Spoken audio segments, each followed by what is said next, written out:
കണ്ണൂരിലെ പാർട്ടി ഗ്രാമമായ മലപ്പട്ടത്തെ ഒരു നേതാവ് ഓരിയിടുന്നത് കേട്ടു. കിണറ്റിലെ തവള എന്ന് തോന്നുന്നു ഈ CPM-ന്റെ നേതാവ്. ഏതായാലും അയാളുടെ പ്രസംഗം ആദ്യം തന്നെ നമുക്ക് കേട്ടു നോക്കാം. ഇനി സനീഷ് ഒരു കാര്യം മനസ്സിലാക്കണം. സനീഷ് എന്തോ എക്സ് മിലിറ്ററിക്കാരൻ, മിലിറ്ററിയിൽ നിന്നൊക്കെ പിരിഞ്ഞു വന്ന് മലപ്പട്ടത്ത് കോൺഗ്രസ് ഉണ്ടാക്കി കളയാം, ഈ നാടിനെ അങ്ങ് വറപ്പിച്ച് കളയാമെന്നാണ് ധരിക്കുന്നെങ്കിൽ നിന്റെ അച്ഛൻ സദാനന്ദം വിചാരിച്ച് കടന്നിട്ടില്ല. നിന്റെ അച്ഛന്റെ പണി ഇത് തന്നെയായിരുന്നു. ഇതൊക്കെ കൃത്യമായിട്ട് അറിയുന്നവരെ ഞങ്ങള്. എന്താ സദാനന്ദന്റെ പണി? അന്ന് ഞങ്ങൾക്കേറെ കള്ളക്കേസും നിങ്ങളുടെ ഈ ഇത്തരത്തിലുള്ള പണിയെല്ലാം എടുത്തുള്ള സദാനന്ദൻ. ആ സദാനന്ദനെ നിലക്ക് നിർത്തിയിട്ടുണ്ടെങ്കിൽ സനീഷെ നിന്നെ എല്ലാം നിലക്ക് നിർത്താൻ ഞങ്ങളെ ബാലസംഘം കുട്ടികളുമായി സനീഷിനോട് സ്നേഹത്തോടെ പറയാനുള്ളത് ഗാന്ധി സ്തൂപ് ഉണ്ടാക്കാൻ ഇനി മെനക്കെടണ്ടെന്നുള്ളതാണ്. ഈ അടുവാപ്പുറത്ത് നിന്റെ വീട്ടിന്റെ മുന്നിലായിക്കോട്ടെ, നിന്റെ അടുക്കളയിലായിക്കോട്ടെ, ഗാന്ധി സ്തൂപ് ഉണ്ടാക്കാൻ നീ മെനക്കെടണ്ട. നല്ലതുപോലെ ആലോചിച്ചോ, നല്ലതുപോലെ ആലോചിച്ചോ.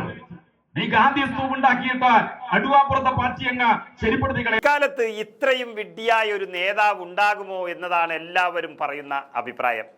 മറ്റു പാർട്ടികൾക്ക് ഒരു ഭീഷണിയുമില്ലാത്ത തരത്തിൽ സംഘടനാ പ്രവർത്തനം നടത്തുന്ന ഒരു യൂത്ത് കോൺഗ്രസ് നേതാവിന് നേരെയുള്ള ഭീഷണി പ്രസംഗമാണ് ഇപ്പോൾ നമ്മൾ കേട്ടത്. നടത്തിയത് CPM-ന്റെ കണ്ണൂർ ജില്ലാ സെക്രട്ടേറിയറ്റ് അംഗം PV ഗോപിനാഥാണ്. ഈ സഖാവ് പറയുന്നതാണ് ഏറ്റവും വലിയ അത്ഭുതം.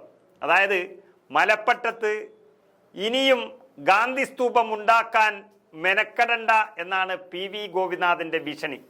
കേൾക്കുന്നവർ തെറ്റിദ്ധരിക്കണ്ട, രാഹുൽ ഗാന്ധിയുടെ സ്തൂപമല്ല, അല്ലെങ്കിൽ സോണിയാഗാന്ധിയുടെ സ്തൂപത്തെ പറ്റി ഈ കൂപമണ്ഡൂകം സംസാരിക്കുന്നതല്ല. സംസാരിക്കുന്നത് സാക്ഷാൽ മഹാത്മാഗാന്ധിയെ കുറിച്ചാണ്.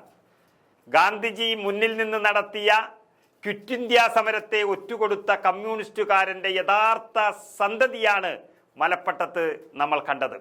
ഗാന്ധിജിയുടെ സ്തൂപം നിർമ്മിക്കാൻ മലപ്പട്ടത്ത് ഒരാളും വരണ്ട, വന്നവൻ തിരിച്ചു പോകില്ല എന്നുള്ളതാണ് ഇദ്ദേഹത്തിന്റെ ഭീഷണി. നമുക്കറിയാം, ചൈനയ്ക്ക് വേണ്ടി മുദ്രാവാക്യം വിളിച്ച വർഗം, ആഗസ്റ്റ് 15-നെ ആപത്ത് 15 എന്ന് പറഞ്ഞ വർഗം, ഈ നാട്ടിൽ നിന്നും അവർ അന്യമായിട്ടില്ല. അവരുടെ പാർട്ടി ഗ്രാമങ്ങളിൽ മറ്റുള്ളവർ കയറുമ്പോൾ പുറത്തു ചാടുകയാണ് ഈ രാജ്യദ്രോഹികൾ. അല്ലെങ്കിൽ ആരെങ്കിലും പറയുമോ ഗാന്ധിജിയുടെ സ്തൂപം ഈ നാട്ടിൽ സ്ഥാപിക്കാൻ കഴിയില്ല എന്നുള്ളത്? സാധാരണ ആരെങ്കിലും ഗാന്ധിജിയുടെ സ്തൂപം സ്ഥാപിക്കാൻ മുന്നോട്ട് വരികയാണെങ്കിൽ അവരെ അഭിനന്ദിക്കുകയും അവരോടൊപ്പം ചേരുകയുമല്ലേ ചെയ്യുക? ഇത് മൈക്ക് കെട്ടി പ്രസംഗിക്കുകയാണ്, ഗാന്ധിജിയെ അപമാനിച്ച് പേരെടുക്കാൻ ശ്രമിക്കുകയാണ്. ഈ രാജ്യദ്രോഹികളെ ഒന്ന് ശാസിക്കാൻ പോലും അവരുടെ CPM എന്ന പാർട്ടിക്കാകുന്നില്ല എന്നതാണ് അത്ഭുതം. മലപ്പട്ടത്ത് ഇന്നലെ CPM നടത്തിയ ഒരു പ്രതിഷേധ യോഗത്തിലായിരുന്നു സഖാവിന്റെ ഭീഷണി പ്രസംഗം. ഗാന്ധിജിയുടെ സ്തൂപം മലപ്പട്ടം ടൗണിലല്ല സ്ഥാപിക്കുന്നത്, തൻ്റെ സ്വന്തം വീടിനടുത്ത് സ്ഥാപിക്കാൻ ശ്രമിച്ചു എന്ന പേരിലാണ് ഒരു യുവാവിനെ, അതും സൈനികനായ ഒരു യുവാവിനെ ഭീഷണിപ്പെടുത്തുന്നത്. രാജ്യസ്നേഹമുള്ള ആ സൈനികനായ ചെറുപ്പക്കാരൻ സ്ഥാപിച്ചത് ഗാന്ധിജിയുടെ സ്തൂപമായിരുന്നു. ആ സൈനികനോടാണ് പറയുന്നത്, സനീഷെ, സ്നേഹത്തോടെ പറയാനുള്ളത് ഗാന്ധി സ്തൂപം ഉണ്ടാക്കാൻ ഇനി നീ മെനക്കെടണ്ട എന്നുള്ളതാണ്. മലപ്പട്ടം അടുവാപ്പുറത്തെ നിന്റെ വീടിന്റെ മുന്നിലായിക്കോട്ടെ, അല്ല നിന്റെ അടുക്കളയിലായിക്കോട്ടെ, ഗാന്ധിജിയുടെ സ്തൂപം ഉണ്ടാക്കാൻ ശ്രമിച്ചാൽ നിന്നെ വെറുതെ വിടില്ല. നല്ലതുപോലെ ആലോചിച്ചോ, പണി കിട്ടുമെന്നാണ് PV ഗോപിനാഥിന്റെ ഭീഷണി. നിന്റെ അച്ഛൻ വിചാരിച്ചിട്ടും നടന്നിട്ടില്ല ഗാന്ധിജിയുടെ സ്തൂപം സ്ഥാപിക്കാൻ, പിന്നല്ലേ നീ എന്നാണ് താക്കീത്. ഗാന്ധി സ്തൂപം നിർമ്മിച്ചതിന് കഴിഞ്ഞ ആഴ്ച മലപ്പട്ടത്ത് CPM പ്രവർത്തകർ യൂത്ത് കോൺഗ്രസ് പ്രവർത്തകൻ കൂടിയായ ഈ സനീഷിന്റെ വീട് ആക്രമിക്കുകയും ആ ഗാന്ധി സ്തൂപം അടിച്ച് തകർക്കുകയും ചെയ്തിരുന്നു. അതിൽ പ്രതിഷേധിച്ചുകൊണ്ടാണ് യോഗം നടന്നത്.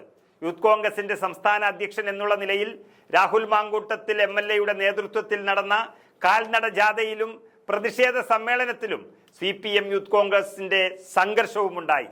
പിന്നാലെ ജില്ലയിൽ DYFI-യും യൂത്ത് കോൺഗ്രസും പലയിടങ്ങളിലായി ഏറ്റുമുട്ടി. ഭീഷണി മുദ്രാവാക്യങ്ങളും പ്രസംഗങ്ങളും ഉയർന്നു.